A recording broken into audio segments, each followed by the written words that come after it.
So today I'm with a truly transformational brand leader, a global brand director of Peroni. Welcome to Brands&Culture. Hi, how you doing? Peroni is such an iconic brand. How do you keep it culturally relevant? The brand itself was born in the 1960s in Italy during the Dolce Vita era. So boldness, innovation, standing out from the crowd was part of its DNA. And then over time, when it launched in markets like the UK, actually in the early 2000s, when actually being super premium and slightly more luxury, it really worked for the brand. We really tapped into the culture at that time. But actually the codes of luxury have changed quite a lot over the last few years, and we have to evolve with it. So if we don't, in a world now where being an individual or actually being more accessible is part of culture, if we were still slightly more aloof, slightly more luxury, slightly more I suppose premium and the different codes of premium, we wouldn't be relevant. We wouldn't be relevant for consumers. What does it actually take to evolve the brand without losing what people already love about it? I think really understanding what your brand stands for, what your values are, and understanding what your distinctive brand assets are really, really important, because that's your foundation. And then from that, you can evolve them depending on what's going out in society. So I think as long as you're really, really clear on your role, and I often ask my team, if our brand was suddenly taken off of the shelf and disappeared, what would be missing from the category? What would be missing, right? And what would be missing? I think we bring an element of style, an element of class to the beer category. But actually, what does style and class mean in today's society? Because I think it meant so many different things in the past. So true. Peroni sits in a premium space. It does. How do you make it feel relatable and not too distant? Premium can mean many different things, right? And I think for us, having the actual beer, the liquid, the bottle, the label, the feeling that you get when you drink it. If you're really clear on how you want people to feel, how you want people to think when they're consuming your product, that is already half the job, right? So I think for us it's really, really important that we add that level of, I suppose, special element to any particular social situation. And I think that's what premium means now. Premium doesn't mean just price. And I think so many people lose their way when they just think premium means a higher price or add a bit of gold or add a bit of sparkle to the label. It's actually about how you make consumers feel when they consume your drink. Peroni is a global brand. How do you make sure you resonate and you're relevant across different markets and cultures? If you know the answer to this, you can give me the answer, because I'm still trying to figure it out. Well, with your Italian roots, that's a good start. No, it's a really, really good question, and I laugh because it's one of the most difficult things as a global marketeer to try and crack, right? Because I think it depends where your brand is in these markets, and it depends how mature they are in these markets. So for example, the word style, the word Italian, the word effortless, which is our positioning, can mean so many things to different people. So as you said, you're from Poland. Style for you is very different to style for me, right? So when you're creating a brand, what part of Italy or what part of style are you trying to own and capture?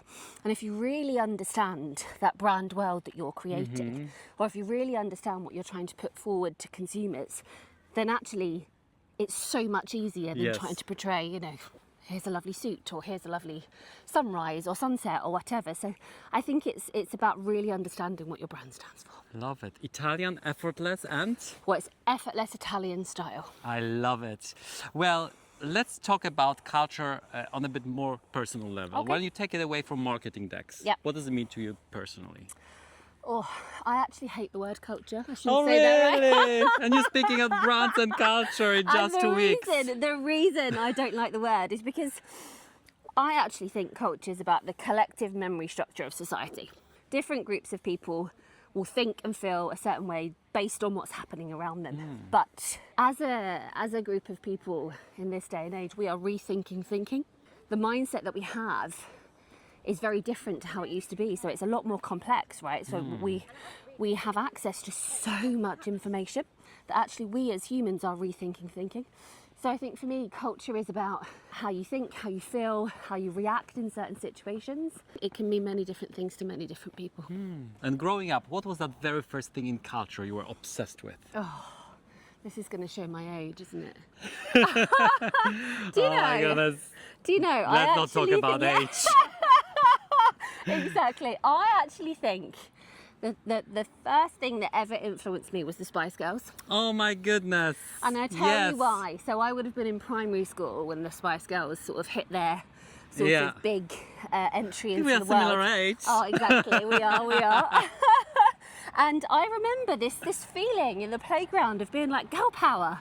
You know, like suddenly this exciting feeling of, you know, they were so individual. They were like really fun. They were sort of standing for something that just didn't exist before then. And I remember that being such a massive influence for me and my friends. Yeah, and for me too. Let me tell you. And today, where do you go today to stay culturally sharp? Oh, I'm super nosy. Okay. And I think that as marketeers, or even as people actually, we should be social chameleons. So you've got to go high, you've got to go low, you've got to go in the middle. So I think having a chat with the mums at the school gates versus going to have a coffee with a CEO of a new agency versus chatting to your dad on the phone who might be, you know, in a completely different social circle. Chatting with a Polish guy. Chatting with a Polish guy in the park on a Monday. But I do think it's about having really, really sharp and laser focus on many different sorts of groups of people.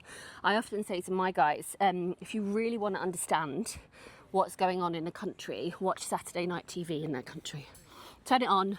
What is the nation watching? What's the big thing that they're watching? And that is a real slice of culture for that country. Yeah. What about social media? So I think, and I know there's a question that you might ask me, which is, you know, what are the things that are changing in culture, in society? I think this big social exit is going to become bigger and bigger. And I think social media is very important. It's not going anywhere, but I think it's going to morph and it's going to change, and it's going to be a channel which I think is going to become more and more censored. Okay. So I do think that it's going to evolve. It's going to evolve over time. But yes, I'm on all of the channels. Yeah. But I do get more insight from having really great conversation. Yes, so true. Do you remember a moment when your personal interests influenced your marketing decision?